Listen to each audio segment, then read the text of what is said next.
서울 외곽의 작은 주택가, 골목 끝 모퉁이에 자리한 국민상신은행 금호지점.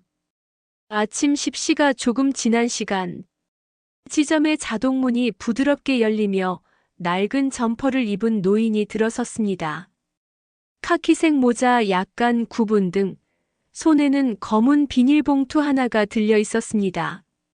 직원들 누구도 그를 반기지 않았고 몇몇은 흘낏 쳐다보다 말았습니다. 그는 한쪽 구석의 대기석에 조용히 앉았습니다. 눈앞엔 커피 자판기에서 꺼낸 종이컵 하나가 있었습니다. 두 손으로 그것을 감싸고 천천히 입으로 가져가는 모습은 오래된 습관처럼 보였습니다. 그 자리는 늘 그의 것이었습니다.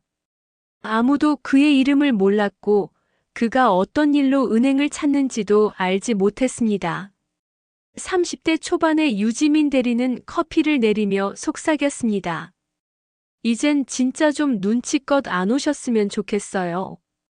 매일 자판기 커피만 마시고 가시잖아요. 옆에 있던 후배 직원은 난처하게 웃으며 고개를 돌렸습니다. 지민 씨, 그냥 어르신이 심심하신가 보죠. 심심하면 공원 가시지 왜 하필 은행이냐는 말이 뒤따랐습니다. 우리도 고객 응대하느라 정신없는데 말입니다. 정동윤은 마치 그런 소리를 듣지 못한 듯 고요하게 있었습니다.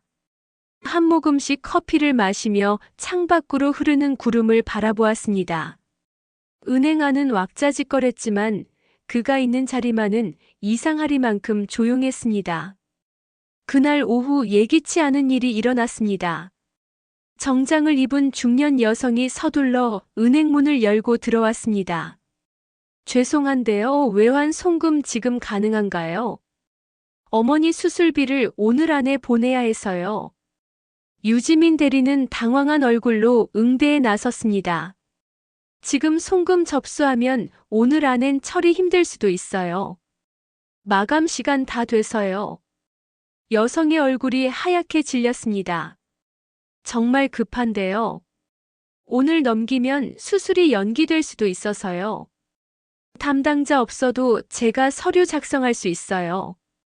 좀만 도와주시면 안 될까요? 유지민은 서류를 넘기며 말했습니다. 이거 작성하시고 기다리세요. 고객들 많아서요. 순서대로 해야 합니다. 그녀의 말투에는 감정이 실려 있었습니다. 다급함이 실린 여자의 눈빛과 차가운 말투의 직원 사이, 대기석의 정동윤이 조용히 자리에서 일어났습니다. 그는 말없이 여자의 옆으로 다가가 서류를 살펴보았습니다. 서류 정리 순서, 환율 계산, 송금 수수료. 놀랍게도 그의 손놀림은 정교하고 익숙했습니다. 차분한 목소리로 말했습니다. 이거는 해외은행 수수료 포함 항목입니다. 자산계좌번호와 스위프트 코드를 여기 적으셔야 합니다. 여성은 순간 고개를 끄덕이며 눈시울을 붉혔습니다. 고맙습니다. 제가 잘 몰라서요. 정동윤은 묵묵히 작성 방법을 알려주고 그 자리로 돌아와 다시 앉았습니다. 커피는 이미 다 식어 있었고 그는 다시 손을 포개며 시계를 바라보았습니다. 직원들은 아무 말 없이 그 광경을 지켜보았습니다. 다음 날, 지점장에게 갑작스런 연락이 들어왔습니다. 본점 감사팀에서 우리 지점에 내려온다고 했습니다. 이유는 설명하지 않았습니다. 유지민은 의아한 표정으로 지점장을 바라보았습니다. 갑자기 왜요? 실적이나 문제 있는 것도 아닌데요. 지점장은 심각한 표정으로 이어 말했습니다. 고객 응대와 내부 보고 체계 점검이라고만 했습니다. 그냥 전 직원 긴장하라는 뜻 같습니다. 그날 오후, 정동윤은 또다시 은행 문을 열고 들어왔습니다. 하지만 이번엔 무언가 달랐습니다. 그의 뒤에 검은 정장을 입은 두 명의 남성이 따라 들어왔습니다. 지점의 공기가 멈추듯 정적이 흘렀습니다. 첫 번째 남성이 목례하며 말했습니다. 금호지점 전 직원, 업무를 잠시 멈추고 회의실로 모여주시기 바랍니다. 지점장은 놀라며 인사했습니다. 이렇게 갑자기 방문하실 줄은 몰랐습니다. 그리고 그때 뒤에 서 있던 정동윤이 모자를 벗었습니다. 그의 눈빛은 더 이상 평범한 노인의 것이 아니었습니다. 낡은 점퍼 속에서 서류 하나가 조용히 손에 들려 있었습니다. 그는 지점장을 바라보며 말했습니다. 나는 이 은행의 창립 3기 투자자입니다. 현재 지분 8%를 갖고 있고 이 지점이 어떤 마음으로 고객을 대하는지 보기 위해 지난 3주간 매일 커피 한 잔을 들고 이 자리에 앉아 있었습니다. 회의실은 침묵에 잠겼고 유지민의 얼굴이 서서히 굳어졌습니다. 누구도 그의 정체를 몰랐고 아무도 그의 말에 관심조차 주지 않았던 지난 시간. 정동윤은 고개를 천천히 들며 말했습니다. 내가 목격한 것들을 하나하나 기록해 두었습니다. 오늘 그것을 본사에 제출하러 왔습니다. 그 순간 유지민의 손에서 커피잔이 툭 떨어졌습니다. 작은 소리였지만 지점 전체를 가르는 듯한 충격이 되었습니다. 지점 전체가 정지된 듯한 정적에 빠졌습니다. 누구 하나 먼저 말을 꺼내지 못한 채 정동윤의 말이 머릿속을 맴돌았습니다. 지분 8%. 창립 3기 투자자. 말 그대로 은행의 주인이었습니다. 지점장은 당황한 얼굴로 감사팀장을 바라보았습니다. 감사팀장은 고개를 끄덕이며 조용히 말했습니다. 김 회장님 원하시는 대로 회의실을 쓰셔도 됩니다. 정동윤은 천천히 회의실로 걸음을 옮겼습니다. 지점장은 불이 나게 직원들을 향해 말했습니다. 모두 회의실로 이동해 주시기 바랍니다. 지금 즉시입니다. 회의실 문이 닫히고 난 뒤에도 누구도 먼저 자리에 앉지 못했습니다. 정동윤은 천천히 중앙 자리에 앉았습니다.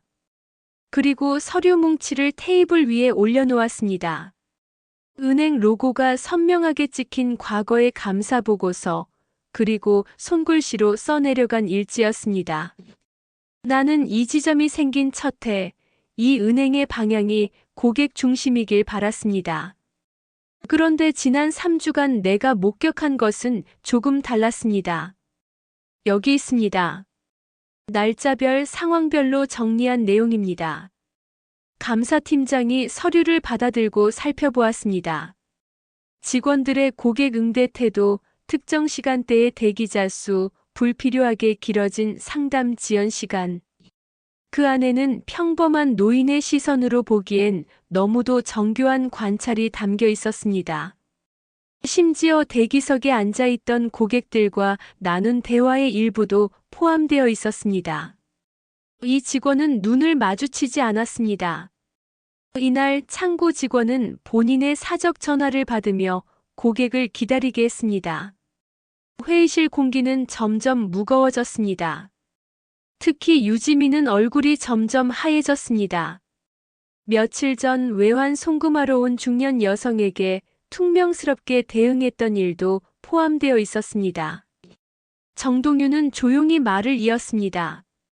나는 누구도 나에게 인사를 건넨 적이 없었습니다. 내가 어떤 사람인지, 왜 매일 이 자리에 오는지 묻는 이도 없었습니다. 그래서 나는 그저 지켜보기로 했습니다. 이곳이 과연 내가 투자를 결심했던 그 정신을 지키고 있는지. 지점장은 땀이 맺힌 이마를 손수건으로 닦으며 말했습니다. 저 김 회장님, 제가 미처 몰랐던 점 사과드립니다. 정동윤은 고개를 천천히 저었습니다. 사과는 지금 중요한 것이 아닙니다.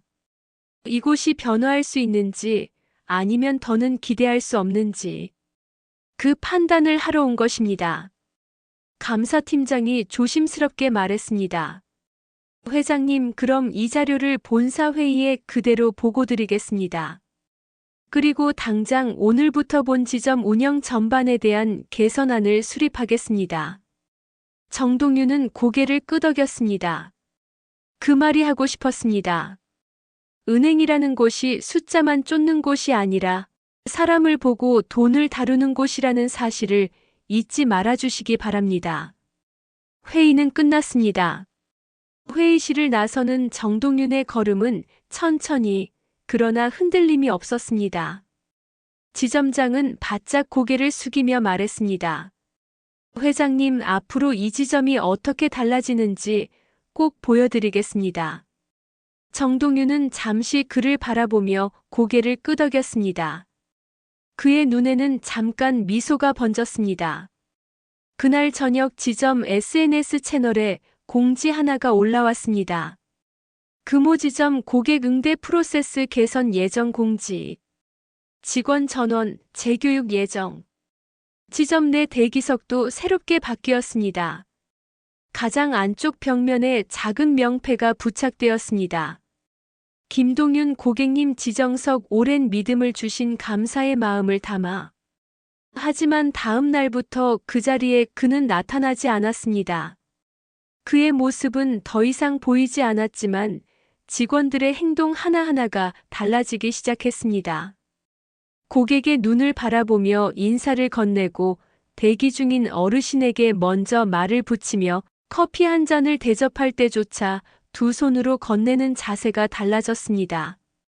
유지민 대리는 더 이상 커피 자판기 앞에서 뒷말을 하지 않았습니다. 오히려 후배 직원들에게 말했습니다. 어르신들 중엔 우리가 모르는 분들이 더 많을 수도 있습니다. 우리가 존중하는 자세가 먼저입니다. 그러던 어느 날 익숙한 노인이 조용히 은행에 들어섰습니다. 카키색 점퍼, 모자, 검은 비닐봉투. 그러나 이번엔 전 직원이 일제히 인사를 건넸습니다. 어서 오십시오, 김 회장님. 그는 아무 말 없이 대기석에 앉아 커피를 들었습니다. 하지만 그 미소에는 깊은 신뢰와 만족이 담겨 있었습니다. 금호지점은 변화를 겪고 있었습니다. 크게 달라진 것은 없었지만 사람들의 눈빛과 말투가 바뀌었습니다. 특히 아침에 출근하던 유지민 대리는 최근 들어 눈에 띄게 조심스러워졌습니다. 인사하는 고객에게 먼저 말을 건네고 번호표를 뽑은 어르신이 있으면 자리까지 안내했습니다. 하지만 마음 한구석은 여전히 불편했습니다. 며칠 전 자신의 말 한마디로 정동윤 회장이 머쓱하게 커피를 들고 일어나던 장면이 자꾸 떠올랐습니다. 그는 분명 아무 말도 하지 않았지만 그 고요한 표정 속에서 느껴졌던 상처는 쉽게 잊히지 않았습니다. 그날도 정 회장은 어김없이 아침 10시에 들어섰습니다. 하지만 대기석에 앉으려는 그를 향해 유지민이 먼저 다가섰습니다. 회장님, 오늘은 여기 말고 제 자리에 앉으시겠습니까? 정동윤은 잠시 고개를 기울였습니다. 제 자리요? 네. 제가 오늘 회장님 커피를 직접 내려드리고 싶습니다. 좋은 원두로요. 직원들은 놀란 듯 바라보았습니다. 유지민의 얼굴에는 진심이 어려 있었고 정 회장은 고개를 끄덕이며 조용히 말했습니다. 그렇다면 오늘은 그쪽에 앉겠습니다. 잠시 후 지점 한켠에서 작은 변화가 감지되었습니다. 유지민이 직접 커피를 내리고 차분하게 정 회장에게 건넸습니다. 그는 두 손으로 컵을 받아들며 미소를 지었습니다. 이 은행에서 이런 대접을 받는 날이 올 줄은 몰랐습니다. 유지민은 잠시 숨을 골랐습니다. 회장님, 정말 죄송합니다. 그날 제가 너무 경솔했습니다. 그 말은 단순한 사과가 아니었습니다. 그녀에게도 직장 생활의 스트레스와 목표 압박 속에서 무심코 내뱉은 한마디였지만 누군가에게는 자존심을 짓밟는 말이 될 수 있다는 걸 이제야 실감하고 있었습니다. 정 회장은 커피를 한 모금 마셨습니다. 쓴맛 속에 은은한 향이 배어있는 커피였습니다. 괜찮습니다. 사람은 실수할 수 있습니다. 중요한 건 그걸 어떻게 회복하느냐입니다. 말 한마디가 분위기를 바꾸었습니다. 대기석에 앉아있던 또 다른 어르신이 조용히 다가와 말했습니다. 아가씨, 이 은행 참 달라졌습니다. 예전에는 번호표만 뽑아도 마음이 불안했는데 오늘은 편안하군요. 유지민은 그 말을 들으며 고개를 숙였습니다. 작은 친절이 사람 마음을 이렇게 바꿀 수 있다는 걸 이제야 실감했습니다. 정동윤은 커피잔을 천천히 내려놓았습니다. 그의 눈길이 유리창 밖에 머물렀습니다. 햇살이 따뜻하게 내리쬐고 있었습니다. 이젠 가끔 커피만 마시러 오진 않을 것입니다. 여기 직원분들 덕분에 은행에 다시 믿음이 생겼습니다. 그날 오후 본사에서는 임원회의가 열렸습니다. 금호 지점에 대한 회장 직속 메모가 공개되었습니다. 작은 지점 하나가 은행의 철학을 되살렸습니다. 사람을 먼저 보는 금융. 우리는 그 정신을 다시 시작해야 합니다. 유지민 대리는 그 메모를 복사해 책상 한켠에 붙여두었습니다. 그리고 매일 아침 커피를 내릴 때마다 되뇌었습니다. 내가 오늘 대하는 이분도 어쩌면 누군가의 인생 전체일 수 있다는 걸. 정동윤 회장은 그날 이후에도 종종 은행에 들렀습니다. 하지만 더는 말없이 앉아있지 않았습니다. 직원들과 인사를 나누고 간혹 후배 직원들에게 조언도 건넸습니다. 그리고 어느 날 유지민이 조심스럽게 물었습니다. 회장님, 사실 궁금한 게 있었습니다. 왜 하필 우리 지점이었을까요? 정 회장은 미소를 지었습니다. 이 건물은 예전에는 작은 구멍가게였습니다. 제 첫 직장 근처였죠. 그때 이 자리에 서서 매일 점심시간마다 저를 위로해주던 아주머니가 계셨습니다. 그분이 제게 해준 말을 아직도 잊지 못하고 있습니다. 어떤 말씀이셨나요? 정 회장은 잔잔한 목소리로 대답했습니다. 사람을 무시하지 않으면 반드시 누군가가 알아봐 줄 거라고요. 유지민은 고개를 끄덕이며 다시 잔에 물을 채웠습니다. 자신도 누군가에게 그런 사람이 되고 싶었습니다. 작은 말 한마디가 사람을 구할 수도 있다는 것을 이제야 진심으로 이해하고 있었습니다. 가을비가 조용히 내리던 수요일 아침, 금호 지점은 평소보다 한산했습니다. 정동윤 회장은 그날도 어김없이 카키색 점퍼를 입고 문을 열고 들어섰습니다. 하지만 이번에는 평소와는 조금 다른 손길로 커피 자판기 대신 지점장실 문을 두드렸습니다. 지점장은 반가운 얼굴로 자리에서 일어났습니다. 어서 오십시오. 회장님, 오늘은 대기석 말고 이곳에서 쉬고 가시지요. 정 회장은 고개를 끄덕이며 조용히 안쪽 자리에 앉았습니다. 그리고는 품에서 오래된 봉투 하나를 꺼냈습니다. 얇은 종이 속에 든 몇 장의 사진과 노란색 서류 몇 장이었습니다. 이거 여긴 아직 없겠지요. 지점장은 조심스럽게 봉투를 받아들었습니다. 사진 속에는 지금과는 전혀 다른 모습의 정 회장이 있었습니다. 흑백 필름 사진. 젊은 시절 양복 윗도리를 벗고 셔츠 소매를 거둔 채 서류철을 들여다보는 모습이었습니다. 뒤에는 대한상업은행 공사 현장 1979라는 글씨가 희미하게 남아 있었습니다. 제가 이 은행에서 처음 일했던 해입니다. 그때는 회장이 아니라 그냥 본점 공사팀 말단이었습니다.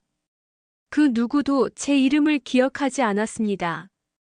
하지만 그 이름을 지키기 위해 저는 하루에 서류를 15번씩 다시 썼습니다. 그냥 시키는 일만 했으면 저는 지금 여기에 없었을 것입니다. 지점장은 말없이 사진을 내려놓았습니다. 그리고 정 회장이 건넨 노란 서류를 살폈습니다. 거기엔 투자 확약서와 함께 초기 본점 건물 공사의 자재 납품 계약이 담겨 있었습니다. 그리고도 50년이 지났습니다. 그날 제게 말 한마디 건넸던 부장님, 지금은 어디 계신지도 모릅니다. 하지만 그분이 남긴 말은 아직도 제 등 뒤에서 등을 밀어주고 있습니다.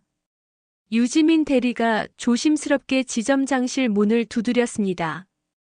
오늘 상담 하나 끝났습니다. 커피라도 한 잔 드리러 왔습니다. 정 회장은 그녀를 바라보며 웃었습니다. 아까 그 상담 잘 들었습니다. 고객은 눈빛 하나만으로도 차별을 느낍니다. 그 눈빛을 바꾼 건 당신의 태도였습니다. 유지민은 머쓱하게 웃으며 커피를 내밀었습니다. 처음엔 그저 무서운 회장님인 줄만 알았습니다. 그런데 이렇게 오래 지켜보신 줄은 몰랐습니다. 정 회장은 커피를 한 모금 마신 뒤 창밖을 바라보았습니다. 당신도 오래 지켜보게 될 것입니다. 지금은 손님을 응대하지만 언젠간 사람을 기억하게 될 것입니다. 그리고 그 기억이 당신을 성장시킬 것입니다. 그날 오후 금호지점의 직원들은 잠시 업무를 멈추고 지점장실 앞에 모였습니다. 정동윤 회장이 직접 준비한 작은 강의였습니다. 누군가는 말했습니다. 한 은행이 바뀌려면 시스템이 먼저 바뀌어야 한다고요. 하지만 정 회장은 달랐습니다. 사람이 먼저 바뀌어야 시스템이 바뀝니다. 그 사람이 어떤 얼굴로 손님을 맞이하느냐, 어떤 말투로 거절을 설명하느냐. 그 작은 차이가 결국 은행의 색깔을 결정합니다. 그의 말에 직원들은 고개를 끄덕였습니다. 단순한 말이 아니었습니다. 한 시대를 건너온 사람의 삶에서 나온 무게감이었습니다. 강의가 끝나고 직원들이 자리를 정리하던 중 지점장의 노트에 한 문장이 적혔습니다. 은행이 기억해야 할 것은 잔고가 아니라 존엄이다. 정 회장은 그날 이후 며칠간 모습을 보이지 않았습니다. 하지만 그의 말은 여전히 남아 있었습니다. 커피 자판기 옆엔 새로운 문구 하나가 붙었습니다. 고객의 마음을 대출하는 은행이 되겠습니다. 금호지점의 오전 창구는 평소보다 더 분주했습니다. 주택담보대출 상담 고객, 긴 줄이 이어지는 통장 재발급 대기자, 노인부터 젊은 부부까지 다양한 고객이 있었습니다. 그 가운데 대출 창구 앞에서는 한 중년 여성이 직원과 실랑이를 벌이고 있었습니다. 죄송합니다. 고객님, 이거는 한도가 이미 초과되셔서 추가 대출이 어렵습니다. 아니, 몇 달 전엔 가능하다고 했잖아요. 지금 부모님 병원비도 밀려 있는데 이걸 어떻게 감당하냐고요. 상담 직원은 당황한 얼굴로 내부 규정을 설명했지만 말끝마다 상대의 눈빛이 흔들렸습니다. 대출은 단순한 숫자가 아니었습니다. 누군가의 마지막 선택일 수도 있었습니다. 옆에 앉아있던 유지민은 그 광경을 조용히 지켜보고 있었습니다. 불과 몇 달 전 자신도 그렇게 매뉴얼만 따졌고 감정은 무시했던 사람이었습니다. 그녀는 천천히 자리에서 일어나 조심스럽게 중재에 나섰습니다. 고객님, 잠깐 제 자리로 오시겠습니까? 상담을 조금 더 도와드릴 수 있을 것 같습니다. 여성은 흐트러진 머리칼을 정리하며 고개를 끄덕였습니다. 그녀의 손에는 병원 진단서 사본이 구겨져 있었고 목소리는 지쳐 있었습니다. 한때 잘 나가던 학원 강사였지만 코로나 이후 일자리를 잃고 수입은 반토막이 났다고 했습니다. 부모님 두 분이 동시에 병을 앓고 계셨고 그날 은행을 찾은 것도 마지막 수단이었습니다. 유지민은 정동윤 회장이 건넸던 말을 떠올렸습니다. 숫자 뒤에 사람의 사정이 있다는 걸 잊지 마십시오. 그녀는 대출 한도를 완전히 거절하는 대신 다른 방안을 검토하기 시작했습니다. 기존 대출의 상환 구조를 바꾸고 일부 보증을 활용해 생활자금 대출로 전환하는 방식이었습니다. 서류를 정리하며 유지민은 조용히 말했습니다. 고객님, 오늘은 절박함 때문에 오셨지만 저는 기회가 하나 더 있다고 믿습니다. 여성은 말없이 눈을 감았다가 천천히 고개를 끄덕였습니다. 그녀의 눈에는 눈물이 맺혀 있었습니다. 잠시 후 그 광경을 멀리서 지켜보던 한 노인이 커피를 들고 창가에 앉아 있었습니다. 정동윤 회장이었습니다. 그는 조용히 창밖을 보다가 자신의 작은 노트를 꺼내 무언가를 적었습니다. 상담은 계산이 아니라 설득이다. 숫자는 꺾어도 마음은 꺾지 말자. 그날 오후 유지민은 지점장실로 불려갔습니다. 지점장은 서류를 들여다보며 말했습니다. 오늘 오전 대출 창구에서 처리한 구조조정 상담 말입니다. 그거 본사에서 굉장히 긍정적으로 평가했습니다. 네. 고객 상황을 보니 단순 거절로 끝내는 게 오히려 위험해 보였습니다. 정동윤 회장님께서 보고 계셨습니다. 그 노트에 또 뭘 적으셨다고 하더군요. 유지민은 그 말을 듣고 잠시 멈췄습니다. 그가 보는 건 단지 행동이 아니라 태도라는 걸 알 수 있었습니다. 며칠 후 그 여성 고객은 다시 은행을 찾았습니다. 단정한 셔츠 차림, 굳은 얼굴 대신 환한 미소가 있었습니다. 커피를 들고 창구 앞에서 유지민에게 고개를 숙였습니다. 정말 감사했습니다.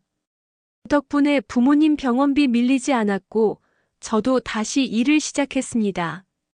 작은 학습지 출강부터 시작하게 되었습니다. 직원들 사이에 퍼지는 이야기.